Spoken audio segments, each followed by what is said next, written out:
자, 28번. 다음 중 옳지 않은 것은 모두 몇 개인가 했는데 정답은 3번입니다. 자, 기억번. 강도죄는 최협의 폭행 협박이라고 했습니다. 따라서 객관적 판단이죠. 반항을 억압한 것 불가능할 정도의 것이어야 합니다. 동그라미. 자, 니은 강도죄의 재산상 이익이란 앞에서 말씀드렸는데요. 경제적 재산설이라고 했습니다. 따라서 반드시 사법상 유효한 것일 필요는 없고 외견상으로 보았을 때 이득을 얻을 수 있을 만한 관계가 인정되면 됩니다. 동그라미. 가로 열고 경제적 재산설이라고 필기해 두시고요. 자, 디귿번 풀었죠. 처음에는 흉기를 휴대하지 아니하였는데 폭행 협박을 가할 때에 비로소 흉기를 휴대하게 되었다면 특수 강도의 준강도라고 했습니다. 단순 강도가 아니고요. 특수입니다. 자, 리을번. 강간범이 부녀를 강간할 목적으로 폭행 협박에 의해서 반항을 억압한 후에 반항 억압 상태가 계속 중임을 이용하여 재물을 탈취한다고 했을 때 이것도 앞에서 풀었는데 재물 탈취를 위한 새로운 폭행 협박이 있을 필요가 없다고 했죠. 그렇죠? 요 반항을 억압하였다는 상태가 지금 계속 중이고 있기 때문에 지금 강도를 하기 위해서 또다시 폭행 협박을 할 필요가 없는 겁니다. 이미 상대방은 제압이 되었기 때문에. 그래서 새로운 폭행 협박이 있어야지만 그거 없어도 됩니다. 강도가 될 수 있습니다. 자, 매출 전표에 서명을 하게 한 다음에 카드를 소지하였다는 거죠. 피해자가 그 매출 전표 허위 서명한 경우에는 약관 등을 들어서 지급을 거절할 수 있다 하더라도 강도죄는 기수가 됩니다. 요 소지하게 되면 폭행 협박으로 전표에 서명을 하게 하면 지금이야 서명하지 않지만 예전에 카드가 처음 만들어졌을 때는 그 전표에다 서명하게끔 되어 있습니다. 되어 있었습니다. 지금은 그런 절차가 다 생략되어 있죠. 그래서 이 전표를 받아 소지하게 되었다면 내가 그 카드사에 그 전표를 제출하고 나중에 이제 그 해당되는 날짜에 돈을 입금 받잖아요. 그런 외견상의 지위를 취득해 버렸기 때문에 이것만으로도 충분히 취득으로 보아서 강도죄 기수가 된다 이런 얘기입니다. 자, 맞는 얘기 끝가 틀렸네요. 없다가 아니고 있답니다. 틀렸습니다.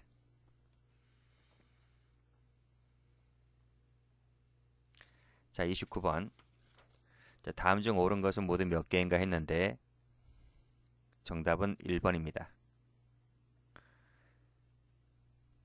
자, 기억번.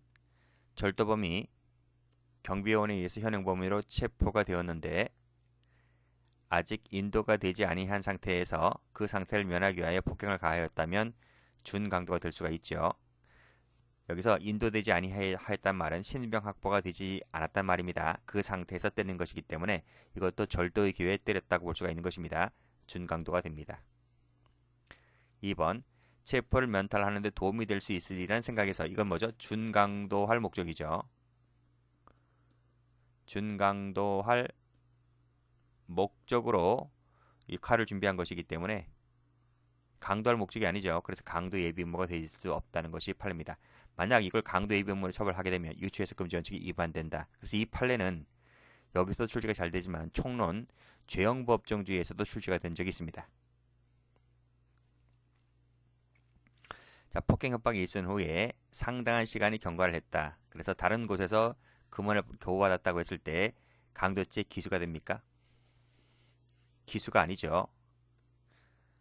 여기서 폭행 협박이 있은 후에 상당한 시간이 경과한 후에 다른 곳에서 금원을 받았다라고 하는 것은 인과관계가 없어요. 인과관계도 없고 지금 금원을 교부할 때도 그 폭행 협박의 그 상태에서 벗어났습니다. 그래서 이것은 기수죄가 될 수가 없다는 것이죠. 해설 볼까요? 해설도 보시면 여기 상당한 시간도 경과를 했고 다른 장소였고 그래서 기수가 아니고 기수가 아니면 뭐야? 폭행 협박은 있었기 때문에 착수 나갔잖아요. 그래서 미수죄에 불과할 뿐이다 이런 얘기입니다. 자, 1번. 두 명이네요. 근데 같은 교회라고 했죠? 그중 한 사람에게는 상해를 가하였죠. 그러면 뭐가 됐다?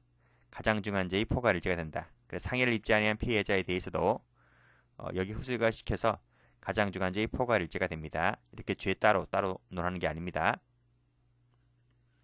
이것이 아니고 여기 해설에 나와 있듯이 가장 중한 하나의 강도상해죄만 될 뿐입니다. 자, 미인번. 강간을 목적으로 반항을 억압했습니다. 그 상태가 계속 중입니다. 재물을 빼앗죠. 앞에서 말씀드렸는데 재물 탈취한 새로운 폭행 협박이 없었다 하더라도 강도가 될 수 있다라고 말씀드렸습니다. 틀렸습니다.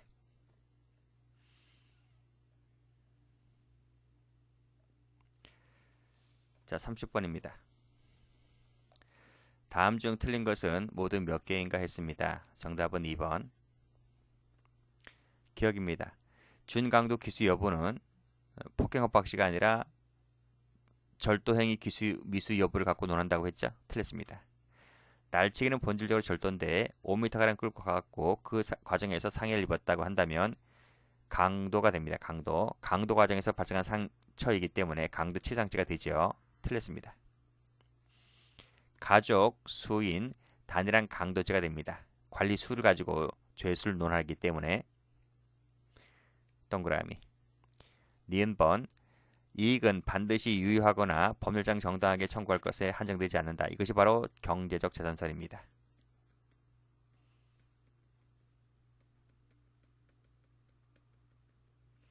동그라미. 다음 페이지 갑니다. 31번. 다음 중 옳지 않은 것은 냈습니다. 정답은 2번. 1번입니다. 살해했죠. 상당한 시간이 지났습니다. 그리고 살인의 행위가 이미 완료된 후라고 했습니다. 자, 별도의 범위, 새로운 고의가 있다는 거죠. 새로운 고의에 터잡아서 재물 취거를 하였다면 강도 살인이 됩니까? 지금 재물 취거는 살인이 행위가 완전히 끝난 후에 별도의 고의에 의해서 행해진 것이기 때문에 이거와 이 살인과 취거를 연결시키면 안 돼요. 앞에 죄 따로 뒤에 죄 따로입니다. 강도 살인이 되지 않습니다. 그래서 영득 의사를 가지게 된 것은 자, 재물 욕심 때문에 여기 나오죠. 재물 욕심 때문에 영득 의사를 갖게 된 것은 살인 행위가 완료된 후다. 그래서 후이기 때문에 강도 살인으로 갈 게 아니라 경범으로 가야 된다 이런 말입니다. 2번. 살해한 직후에 돈 8,000원을 가져간 것은 직후라고 했기 때문에 이것은 강도 과정이라고 볼 수가 있습니다. 강도 살인죄가 됩니다. 이 8,000원이 뭐라고? 그렇잖아요. 8,000원이 뭐야 이게? 그냥 살인만 했으면 살인죄는 형량이 얼마 안 되잖아요. 그치? 근데 8,000원 때문에 강도 살인이 돼버리는 거야. 그럼 이 최하 형량이 10년 이상입니다. 이 8,000원 때문에. 단순 살인이라고 하면 기껏해 5년 받는다고 하면 8,000원 때문에 10년 이상의 징역인데. 참. 자, 되게뻥 합니다.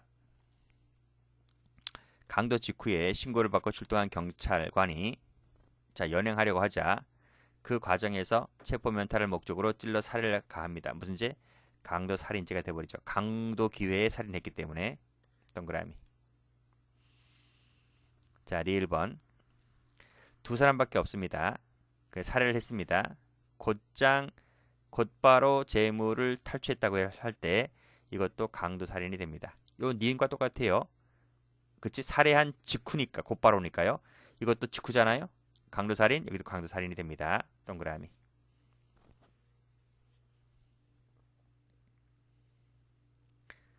자, 32번. 옳은 것을 골라라. 답은 2번입니다. 자, 절도가 체포를 면탈할 목적으로 살해를 했습니다. 그럼 뭐가 되죠? 준강도 살인죄가 됩니다. 준강도 살인죄. 이렇게 경합범위 되는 게 아니라 준강도 살인죄. 정확히 말씀드리면 그렇고요. 준자는 생략이 가능하기 때문에 강도 살인죄가 됩니다. 2번. 체포되었는데 신병 확보가 확실치 않아요. 그 과정에서 상해를 가했을 때는 그치? 절도의 기회에 상해를 가하였다 보는 것이므로 준강도 상해죄가 되는데 역시 1번처럼 준자는 생략이 가능하므로 강도 상해죄가 됩니다. 상해를 가하였고 우발적으로 재물을 뺏어갔을 때에는 강도가 되는 것이 아닙니다. X. 자, 4번. 신고를 받고 출동한 경찰관입니다. 연행하고자 하였는데 그 과정에서 찔러 사망케 하였다면 역시 이 죄가 되는 것이 아니라 강도살인죄가 됩니다. 이 판례예요. 앞에 쭉 가보시게 되면 요 박스에 있는 요 디귿번입니다. 디귿번.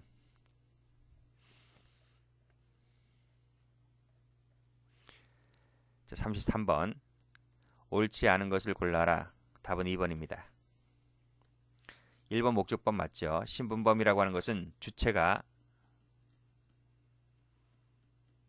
절도이기 때문에 절도라는 신분을 가진 자라는 뜻에서 신분범이라는 표현을 쓰고 있는 겁니다. 동그라미. 절도일 때는 상경이라 그랬죠? 틀렸습니다. 상상적. 2번. 준강도죄, 폭행 협박의 정도는 강도와 똑같아요. 반항 억압. 그쵸? 그 정도이면 되는 것이고 일반적 객관적 판단입니다. 동그라미. 절도 여부를 가지고 따지죠? 동그라미. 자, 마지막 문제인가요? 자, 팔로의 태도로서 옳지 않은 것은 했는데 정답은 2번입니다. 자, 1번. 강도죄의 객체는 재물 또는 이득인데 여기서 이득을 말하자면 외견상 얻을 수 있을 관계이면 족하다. 앞에서 말씀드렸지? 경제적 재산설.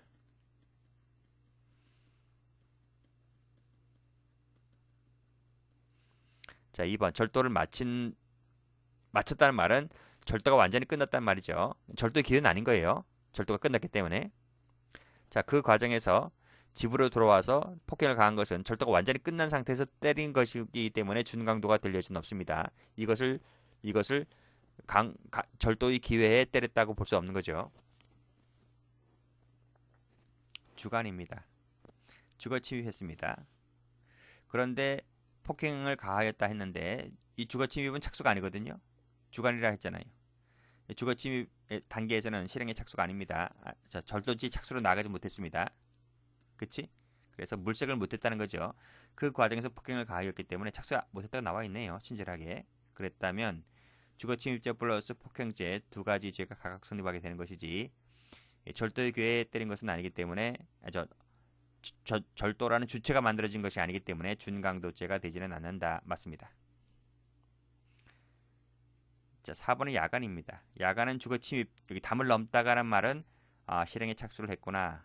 이렇게 볼 수가 있는 거죠. 그래서 야간 주거침입 절도죄의 착수, 즉 절도라는 야간 주거침입 절도죠. 절도라는 신분이 만들어졌습니다. 체포를 면탈할 목적으로 폭행을 가하였다면 준강도가 되는 거죠.